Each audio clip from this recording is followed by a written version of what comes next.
США вместе с киевскими властями Путина додавит. Ну, Путин сам себя додает, никто его не давит, понимаете, если бы он не полез никуда, сидел и спокойно царствовал. В чем проблема? Что ты полез? Но Причем здесь полез. Запад, вот объясните мне. Вот. Но ведь Крым наш. Да на здоровье, ребят, ну что, вы съедите, что ли? Ну ешьте, ребят. Крым ваш, замечательно. Дальше что? Зачем он вам? Душу погреть, там, под водочку поорать? Нет, Зачем? Я Зачем скажу, Крым? чтобы там не было натовских сил. Да, теперь натовские силы будут под Харьковом. Гениальная идея. Прекрасно. Ты гениальный мастак на всякие военные хитрости.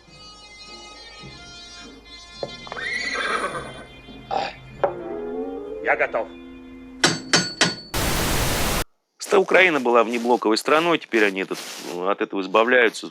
Будут натовские силы Но под может Харьковом. тогда Путин все-таки возьмет тему Большой Новороссии? Чего? Социально справедливого, социально ориентированного государства, русского государства, наполненное смыслом.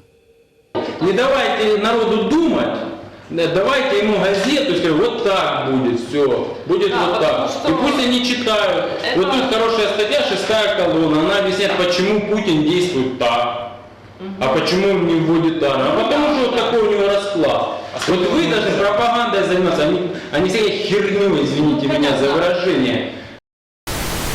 Большая Новороссия, то есть 8 областей, которые создадут такой широкий буфер, который... 8 областей каких, если секрет? Я просто немножко отстал уже. Харьковская, Донецкая, Луганская, Херсонская, То есть Путин ведет войска, чтобы занять эти области?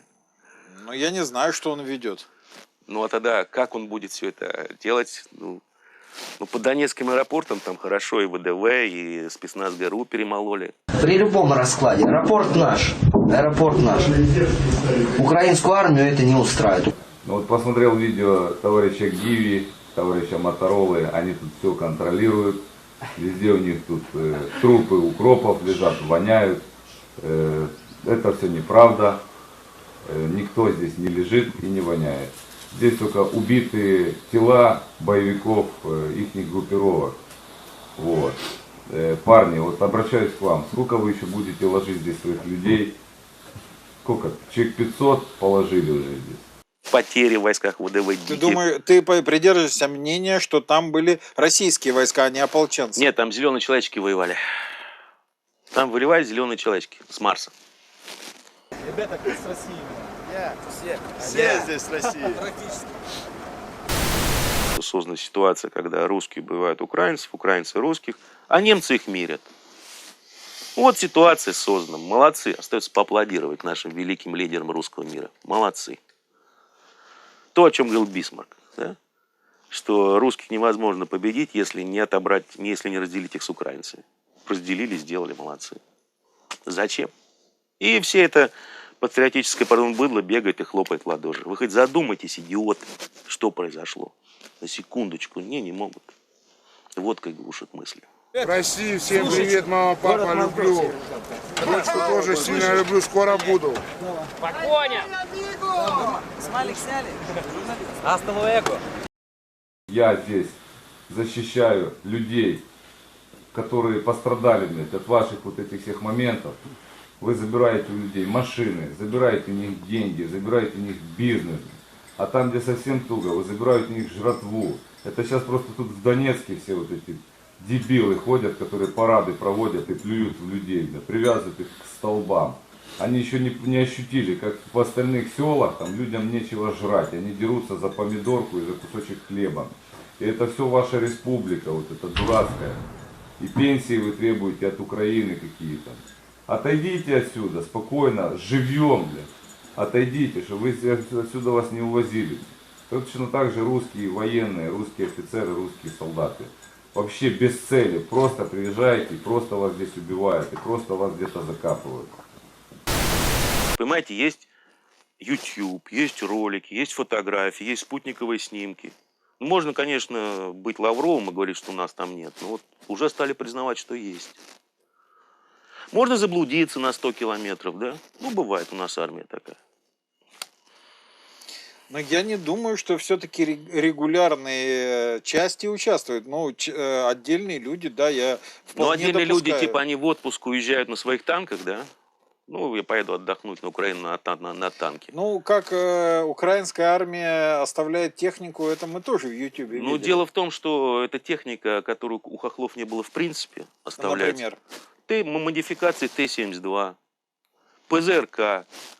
Слушай, ведь даже у Аль-Каиды американцы никогда не поставляли Аль-Каиде ПЗРК. Это потому, что нельзя обезьянам давать такие гранаты.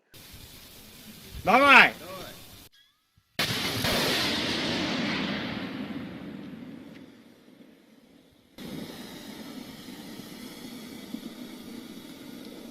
Колеса пробили. Слышь, а где она, был в этом взрыв? А, вот. Это тема, ну ты теперь не ученик, я тебя поздравляю. Ты теперь специалист. Ух ты, моя ходося. Кто начал войну? Войну начал Путин. Зачем он ее начал? Я тебе задал вопрос, ты мне не ответил. Вот зачем он ее начал? Когда в первый раз, например, появились флаги ДНР?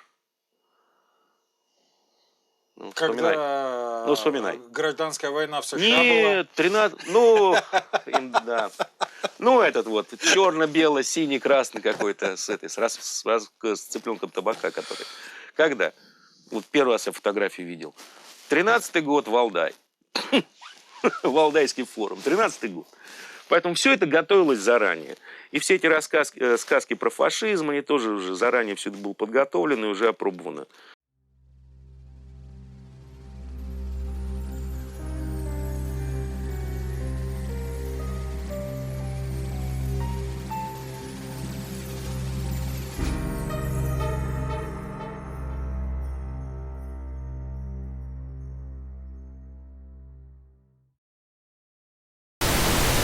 В мире существует некий порядок, да, плохой, хороший, но он существует, который заключается в том, что границы не пересматриваются. А у нас наш великий лидер, взяв одну гранату с голой жопой, простите за выражение, полез против 4 немецких танков. Чем это заканчивается, мы все знаем. Когда ты никто, ты никуда не лезешь. Это закон джунглей. То есть начинать надо было не с Крым наш, а надо начинать наша. было, как вот китайцы. Сидят тихо, армию восстанавливают, промышленность, науку. Но это долго, не так зрелищно. Ну, у нас было 15 лет жирных, да? Что мы сделали? Мы только все разрушали. Олимпиаду провели. Ну, замечательно, зимнюю в субтропиках. Мы только все разрушали. И теперь вдруг мы решили поменять мировой порядок. Вот думаешь, там с головой все в порядке или нет? Честно, вот думаешь, задумаешься. Нет, не было и нет. Нет и нет.